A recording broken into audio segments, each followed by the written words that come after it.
Olá, boa noite a todos, sejam muito bem-vindos, muito bem-vindas a mais esta transmissão. Esse é o nosso encontro das quartas-feiras, quando nos voltamos à palavra do Senhor. E eu tenho meditado com você sobre oração. Lembra? Oração. Muita oração, muito poder. Pouca oração, pouco poder. Nenhuma oração, nenhum poder. E estamos aprendendo na palavra do Senhor sobre oração. Mas não adianta só aprender, precisamos praticar a oração. Que bom que você está com a gente em mais essa transmissão da nossa igreja. Por enquanto estamos nos encontrando presencialmente nos domingos, às 19h30. E agora, no próximo domingo, celebraremos a Ceia do Senhor. Você é convidado a participar da ceia lá na igreja. Também você é convidado a participar da ceia na sua casa. Prepare o pão e o suco de uva e vamos juntos celebrar a ceia do Senhor. Que bom estarmos juntos mais uma vez. Espero que a semana de você tenha sido uma semana abençoada. Deus, com certeza, tem derramado bênção sobre a sua vida. E você tem esse coração grato e por isso estamos juntos agora adorando o Senhor. Vamos orar? Vamos pedir a bênção do Senhor, a graça do Senhor sobre nós nesta ministração. Pai, obrigado, porque o Senhor é o nosso Deus e a Ti toda a honra, toda a glória, todo o louvor, porque só o Senhor é merecedor da nossa adoração. E o Teu povo se reúne em volta da Tua palavra, na mesma fé, no mesmo espírito, mesmo separados, mas estamos juntos em volta da Tua palavra e no mesmo espírito. Ó Deus, fala mais uma vez conosco nesta noite. Ouve as nossas orações, atende as nossas preces. Tantos enfermos, tantos tristes, abatidos. Queremos que a Tua graça, o bálsamo que vem consolar, esteja sobre eles. Mas também muitos agradecidos e queremos dizer obrigado, porque até aqui o Senhor tem nos sustentado. A Tua boa mão tem estado conosco e nós nos alegramos, Pai, na Tua presença. É a oração que eu faço no nome precioso de Jesus. Amém e amém. Temos estudado a respeito de oração, a oração do Pai Nosso, lá em Mateus, no capítulo 6, versos 5 a 8. Já estudamos um pouco desse texto quando Jesus diz assim: E quando orares, não sereis como os hipócritas, porque gostam de orar em pé nas sinagogas e nos cantos das praças para serem vistos dos homens. Em verdade vos digo que eles já receberam a recompensa. Tu, porém, quando orares, entra no teu quarto e, fechada a porta, orarás a teu Pai que está no secreto, e teu Pai que vê em secreto te recompensará. E orando, não useis de vãs repetições como os gentios, porque presumem que pelo muito falar eles serão ouvidos. Não vos assemelheis, pois, a eles, porque Deus, o vosso Pai, sabe o que tendes necessidade antes de vocês pedirem. Deus abençoe esse texto ao nosso coração. Jesus está ensinando, primeiro, não faça isso porque não é essa a verdade da oração. Quanto à prática da piedade em geral, Jesus orienta assim, mostrando o contraste entre fariseus, cheios de ostentação, egoístas, hipócritas, e o cristão, com a sua oração em secreto, aquele homem e aquela mulher piedosos diante do Senhor com corações contritos. Quanto à prática da oração, em particular, Jesus ele faz um contraste entre o modo pagão e o modo cristão. O modo pagão, exagerado, palavrório, repetições, vãs repetições. Mas a maneira cristã, uma comunhão significativa com o Senhor. Temos aprendido isso. E Jesus ele chama os seus discípulos dizendo: há algo mais elevado do que a simples religiosidade do pagão e do hipócrita. E ele então mostra um modo pagão de orar. Não useis de vãs repetições como os gentios, os pagãos. E o modo dos fariseus hipócritas orarem. Não sereis como os fariseus, porque gostam de orar em pés nas sinagogas, nos cantos das praças, para serem vistos pelos homens. Os fariseus eram religiosos, uma religiosidade vã, vazia. Eles eram falsos, hipócritas, e Jesus então condenou veementemente a maneira de orar do pagão, do gentio, e a maneira de orar do religioso, o fariseu hipócrita. Resumindo, o que a gente aprendeu até aqui? A atitude correta de nos aproximarmos de Deus. Aquela oração que Deus ouve e quer ouvir. Chegamos a Ele com humildade, com devoção e com confiança. E além disso, quando nos aproximamos de Deus em oração, nós precisamos ter em mente muito forte isso, no nosso coração, na nossa mente e no nosso espírito. Deus é o nosso Pai. Aquele Pai amoroso, aquele Pai poderoso, que está sempre pronto a nos ouvir e a responder às nossas orações. E eu lembro sempre de alguns hinos e cânticos quando um deles diz: Deus é o nosso Pai amado, que das aves ela bem, dá ao lírio tanta glória, sim, te atenderá também. É verdade. Deus está pronto a nos atender, a ouvir a nossa oração. E depois que Jesus diz: não é assim que deve ser feita a oração. Não se portem como os gentios, pagãos, nem como os fariseus hipócritas. Mas a oração verdadeira é essa. Aí ele começa a ensinar e Mateus registra isso lá no verso 9 até o 13. Portanto, vós orareis assim: Pai nosso que estás no céu, santificado seja o teu nome, venha o teu reino, faça-se a tua vontade aqui na terra como no céu. O pão nosso de cada dia nos dá hoje. Perdoa-nos as nossas dívidas, assim como nós perdoamos os nossos devedores. E não nos deixes cair em tentação, mas livra-nos do mal, pois teu é o reino, o poder e a glória para sempre. Amém e amém. E Jesus então nos dá um modelo de oração. Não é para simplesmente decorarmos e repetirmos como os pagãos e gentios vãs, não. É um modelo. E nesse modelo a gente pode aprender o quê? Primeiro, o reconhecimento da paternidade de Deus. Deus é Pai. O reconhecimento da soberania de Deus. E Jesus ensina então que devemos dizer: Pai nosso que estás nos céus, soberano. Nessa oração nós temos que reconhecer a santidade de Deus. Santificado seja o teu nome. Nessa oração e na oração que fazemos, devemos reconhecer a vinda do reino que está presente, mas também o reino que vai ser implantado no futuro. Venha o teu reino. Reconhecimento sincero à vontade de Deus. Faça-se a tua vontade, assim na terra como no céu. O reconhecimento também que Deus ele supre todas as nossas necessidades pessoais.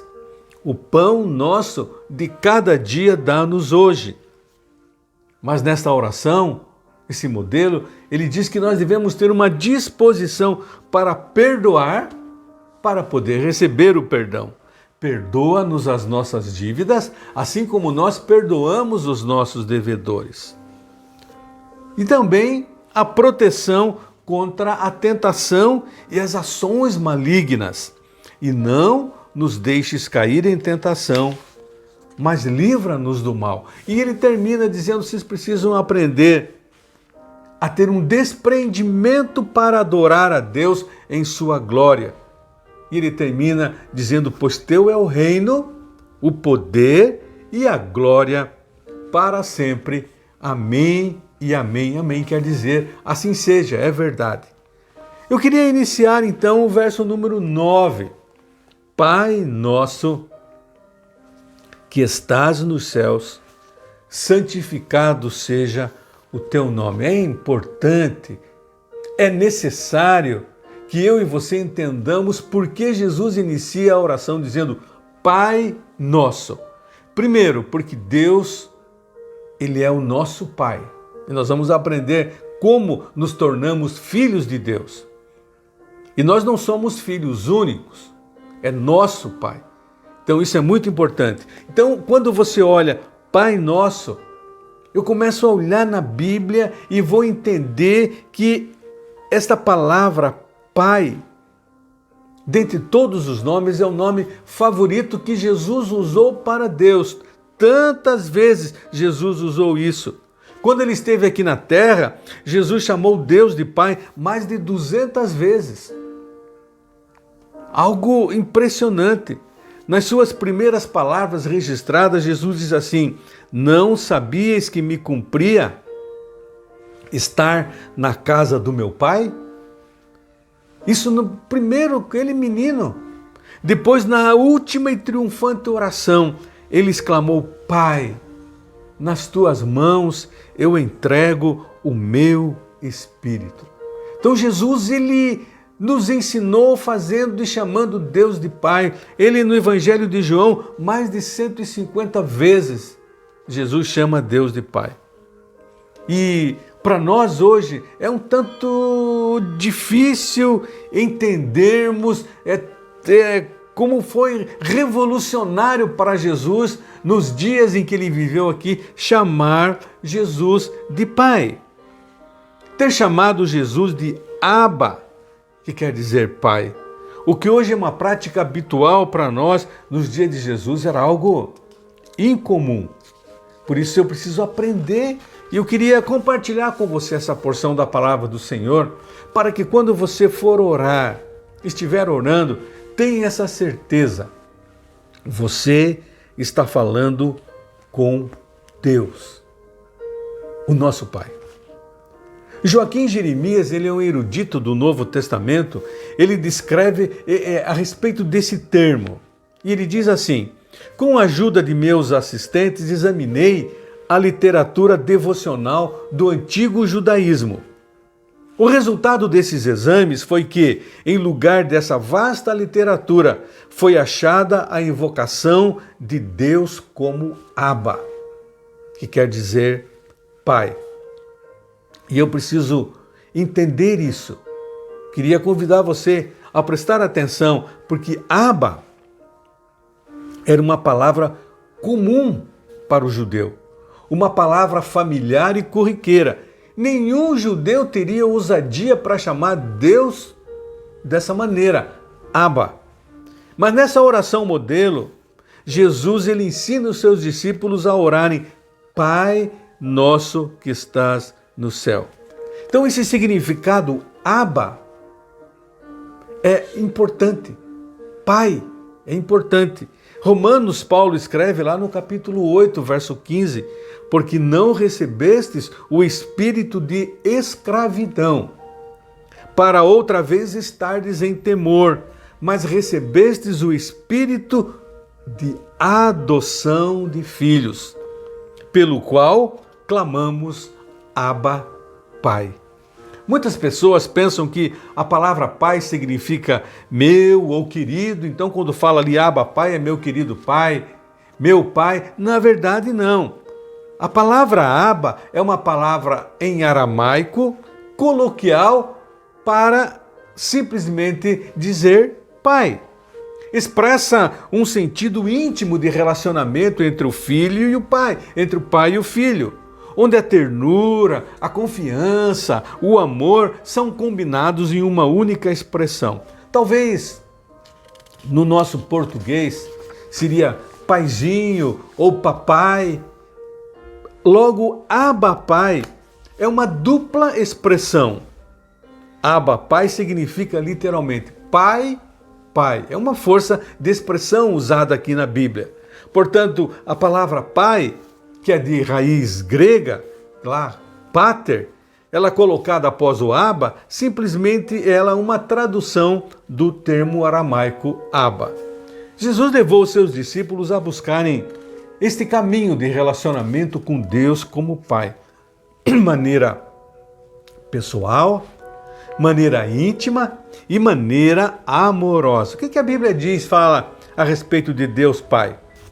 O escritor John Gilker, em seu livro Enfrentando o Desafio Muçulmano, ele diz que Pai é um título comum no Novo Testamento, mas raramente encontrado como descrição de Deus nas outras religiões. Veja bem, somente o cristianismo tem Deus e trata Deus como Pai. Jesus sempre falou de Deus no céu como meu Pai. Mateus registra isso. O seu Pai, Lucas, o Pai, João fala. Quando oramos, simplesmente dirigimos-nos a Deus como Pai. Segundo esse autor, é importante nós percebermos que a Bíblia fala de Deus usando termos próprios de relacionamento familiar. Deus não é só o soberano, dominador do universo, criador e sustentador, não. Mas ele possui um relacionamento definido dentro do seu ser divino, além da sua própria individualidade, a sua personalidade. É um Deus relacional, um Deus que quer ter comunhão comigo e com você. E por isso Jesus diz, quando você for falar com Deus, ore Pai. Como uma criança chega para o seu pai e diz, papai, paizinho. O conceito de Deus como Pai é abordado na Bíblia a partir da experiência humana. E a paternidade humana, ela deve ser vista aos olhos da paternidade de Deus. Deus é um modelo de pai para nós, homens, para nós, pai. Deus é pai. Isso é importante. Mas a grande dúvida, a grande verdade que precisa ser dita é que Deus não é pai de todas as pessoas. De maneira geral, as pessoas são criaturas de Deus. Na verdade, todos são criaturas de Deus, todos os homens e mulheres. Mas quem são filhos realmente? Deus, a Bíblia diz, ele é o Pai do Filho unigênito, Jesus. E ele é Pai dos filhos, isto é, nós mesmos, num sentido incomparável. Mas quem se torna Pai? Jesus, ele fala, a palavra de Deus diz, a todos quantos o receberam, isto é, todos que receberam a Jesus, deu-lhes o poder de serem feitos filhos de Deus. Muitas vezes as pessoas pensam, de uma maneira geral, que são filhos e filhas de Deus. Mas somente aqueles que um dia receberam a Jesus como Senhor e Salvador se tornaram então filhos de Deus. Somente as pessoas que foram aquelas que receberam as bem-aventuranças ali em Mateus, elas sim podem ser consideradas filhos e filhas de Deus. Por que isso, pastor? A palavra de Deus é muito importante. Há um ensino bíblico que diz que foi o próprio Jesus que disse para os judeus religiosos, aqueles hipócritas, aqueles falsos, ele diz assim, vocês são filhos do diabo. Eles se orgulhavam muito de serem filhos de Abraão e que na porta do céu Abraão estaria lá para recebê-los e todos entrariam no céu. Jesus diz, não é assim. O pai de vocês é o diabo. Lá em João 8,44. Vocês não, na verdade, nem são filhos de Abraão, nem de Deus. E eu volto a repetir, somente aqueles que receberam a Jesus como Senhor e Salvador são considerados filhos de Deus. E nós nos tornamos filhos de Deus por adoção. Jesus é o Filho unigênito do Pai. E nós somos filhos por adoção. E é importante nós entendermos isso. Antes de aceitarmos a Jesus, nós éramos filhos da ira, Paulo fala aos Efésios. Paulo ainda repete, vocês são filhos do diabo. João diz isso, Jesus falando, filhos do mundo. Agora, quem são os filhos de Deus? aqueles que um dia receberam a Jesus como Senhor e Salvador. Por isso é importante que você entregue a sua vida para Jesus. Que você tenha Jesus como Senhor da sua vida, como Salvador da sua vida. Aí o relacionamento teu passa a ser agora mais do que uma criatura, mas você se torna filho de Deus por adoção. Você agora faz parte da família de Deus e você pode chamar paizinho, numa relação filial, amorosa, íntima. E o desafio desta noite é este. Paulo aos Tessalonicenses diz: meus irmãos, o que aconteceu com vocês já havia acontecido também com as igrejas de Deus na Judéia, com o povo dali que pertence a Cristo Jesus. Vocês foram perseguidos pelos seus próprios patrícios, do mesmo modo que os cristãos da Judéia foram perseguidos pelos judeus. E Paulo fala ali muito interessante: meus irmãos, quando recebemos a Cristo como Senhor e Salvador, somos agora filhos de Deus. E Ele nos dá muitos irmãos aqui na terra, irmãos espirituais. E Paulo falou àqueles irmãos: meus irmãos. Aos Gálatas, Paulo diz assim: quando chegou a plenitude do tempo, Deus enviou seu Filho nascido de mulher, debaixo da lei, nascido assim, a fim de redimir os que estavam sob a lei, para que recebêssemos a adoção de filhos. É importante entender isso. Para que recebêssemos a adoção de filhos. E porque vocês são filhos, Deus enviou o Espírito de seu Filho aos seus corações, o qual clama: Abba, Pai. Assim você já não é mais escravo, mas filho. E por ser filho, Deus também o tornou herdeiro. Essa expressão adoção, filho adotivo, o escritor Hendriksen, ele diz que a adoção humana, que é como nós entendemos e vemos dia a dia, não é uma ilustração adequada para a adoção divina. Vou repetir. Ele diz que a adoção humana não é uma ilustração adequada para a adoção divina. Os pais que adotam crianças gostariam de transmitir algo do seu próprio caráter ao filho adotivo. Mas isso não acontece, muitas vezes. No entanto, quando Deus nos adota, Ele implanta o seu próprio Espírito no nosso coração.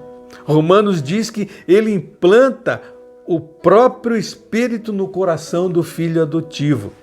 E Ele nos transforma em sua imagem e semelhança. Você entende isso? Mesmo como filhos adotivos, Deus implanta em nós a sua imagem e a sua semelhança. Por isso, mais do que criatura, quando eu recebo a Jesus, eu me torno filho de Deus. João diz que ele veio para o que era seu, mas os seus não o receberam. Mas a todos quantos o receberam, deu-lhes o poder de serem feitos filhos de Deus. Aos que creem no seu nome. E ele é muito claro quando diz: e não nasceram do sangue, nem da vontade do varão, nem da vontade da carne, mas da vontade de Deus. A adoção, meus irmãos, é uma grande bênção. Ela envolve esse relacionamento profundo com Deus. E sugere a ideia de família. A ideia de família. Nós agora pertencemos a uma família. Isso não anima você, não enche o teu coração de alegria. Todo aquele medo acaba, a insegurança, a incerteza, aquele complexo até de inferioridade. Tudo acaba, agora eu sou filho de Deus.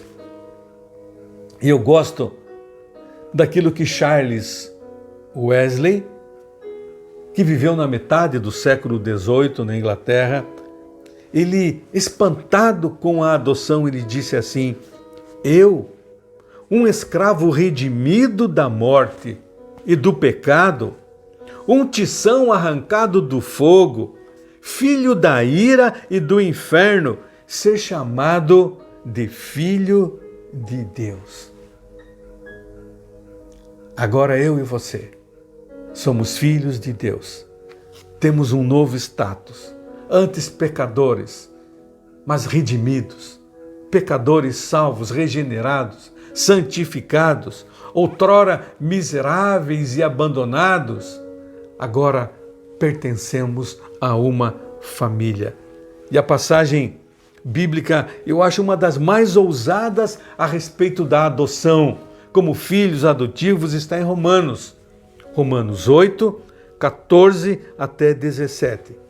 Porque todos os que são guiados pelo Espírito de Deus, olha só, porque todos os que são guiados pelo Espírito de Deus, esses são filhos de Deus. Porque não recebestes o espírito de escravidão, para outra vez estardes em temor. Mas olha o que ele diz: mas recebestes o espírito de adoção de filhos, pelo qual clamamos, Abba, Pai. O mesmo Espírito testifica com o nosso espírito que somos filhos de Deus. E se nós somos filhos, somos logo herdeiros, também herdeiros de Deus e co-herdeiros de Cristo. Que bênção! Quando eu começo a orar, eu digo, Pai Nosso, tudo isso me vem à cabeça, eu sou filho, eu sou herdeiro com Cristo, eu sou co-herdeiro com Deus, eu faço parte da família de Deus. Eu tenho agora segurança, eu tenho confiança, eu tenho um sentido de pertencimento, eu pertenço a uma casa, a casa de Deus, a uma casa eterna. Eu sou da família de Deus. Eu tenho um lugar de refúgio, um lugar de paz, um lugar de descanso. Já parou para pensar nisso? E nesse sentido, no mundo em que nós vivemos conturbados, encontrar a casa do Pai é um grande alívio. Algo que vem, alivia as minhas perturbações, alivia as minhas angústias, as minhas aflições nos dias atuais. Quando eu lembro que eu sou filho agora, eu lembro que eu fui tirado lá das trevas e agora eu vivo no reino do Filho do seu amor. Nós somos agora da família de Deus. E eu estava lembrando de um hino que disse: caminhas na vida, sempre na contramão, se andas sem rumo, sem achar a razão, meu amigo, é fácil encontrar solução, precisas fazer parte da família de Deus. Vem entrar agora na família de Deus. Você precisa fazer parte da família de Deus. É tão simples, amigo, não há confusão. Terás a certeza de real salvação.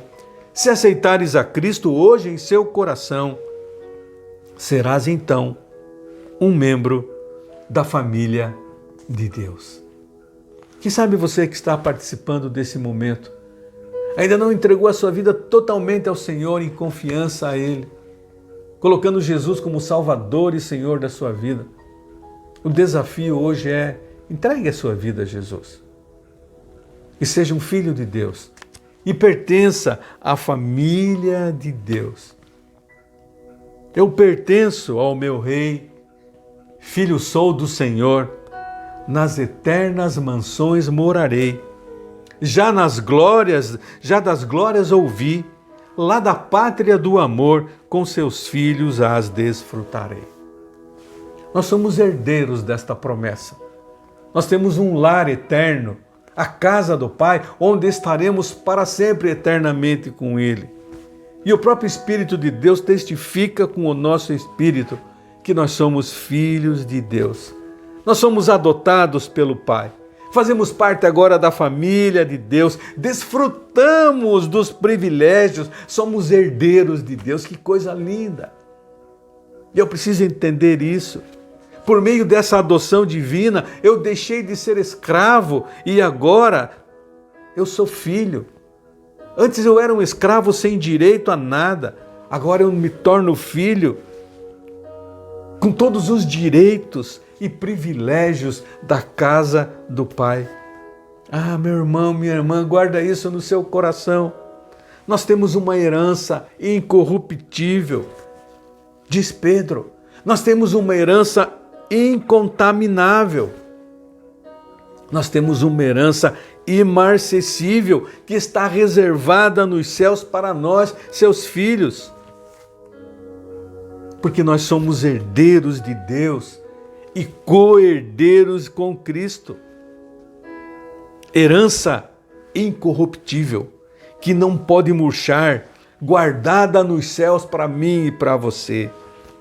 Em Apocalipse, no capítulo 21, diz: e herdará todas as coisas. Por isso Paulo fala: tudo é vosso e vós de Cristo e Cristo é de Deus. Nós pertencemos agora à família de Deus. Nós temos uma casa, a casa do Pai. Nós somos herdeiros da promessa, por isso podemos viver com segurança aqui, sabendo que Deus cuida de nós, Ele é o nosso Pai. Mas muito mais do que isso, sabendo que um dia estaremos para sempre na casa do Pai, em comunhão eterna com Ele e com os nossos irmãos. Que Deus abençoe esta palavra ao seu coração. E viva como filho, não como escravo. Lembre que você é herdeiro de Deus. Lembre que Deus é Pai e Ele ama você. Queria orar mais uma vez. Pai querido, obrigado por esta palavra que nos anima, alenta o nosso coração, a nossa alma.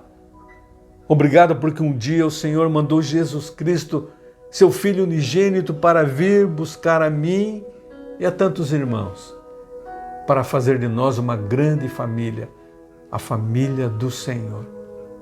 Deus, abençoa teus filhos que estão participando agora deste culto. Abençoa as tuas filhas, ó Deus, alguns com medo, indecisos, incertos pelo dia de amanhã, alguns tristes, abatidos pela enfermidade, o medo que assola esta pandemia. Ó Deus, que o teu Espírito mesmo venha e fale aos nossos corações, ao nosso espírito, dizendo que o Senhor é Deus e é Pai, um Pai que nos ama e cuida de nós. Obrigado, ó Pai, porque somos herdeiros do céu. Temos uma casa, um lugar eterno, preparado junto ao Senhor. Ó Deus, e se há alguém ainda que não tenha certeza de ser filho do Senhor, filha do Senhor, que possa agora, após esse tempo de meditação na palavra, entregar a sua vida a Jesus e se tornar membro da família de Deus. Oramos assim, Pai, agradecidos, no nome precioso e santo de Jesus. Amém e amém. Deus abençoe a sua vida. Um bom restante de semana. Nos encontramos no domingo pela manhã na ministração da palavra nos Salmos. Estamos meditando nos Salmos nos domingos pela manhã. E à noite vamos celebrar a ceia do Senhor. Que Deus abençoe você, Deus abençoe a sua família e que esse Deus que é Pai, que é o seu Deus, o meu Deus, esse Deus que é o nosso Deus e por isso nós somos irmãos, venha e continue nos abençoando e derramando da sua graça sobre nós, os seus filhos. Fica com Deus. Até a próxima.